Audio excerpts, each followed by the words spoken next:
karon mag-compile ko sa akong mga kay nanay ano doon nang kuan end of the month. So diri ako ni siyang i-compile mo siya folder. Ano siya mga date.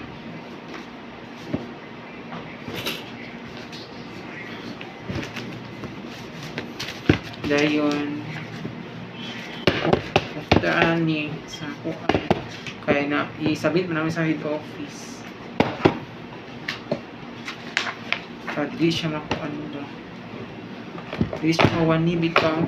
Kailangan ni siya na ay diri ay guys butangan na siya label sa nga date ang gisulod diri nga folder kay unog mag trace bitaw kay usay man gid kay na mga invoice nga kuan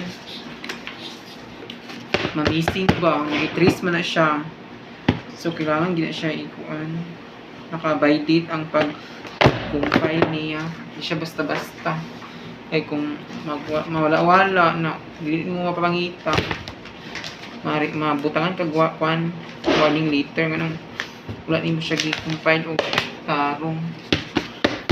So, mga to guys, bye!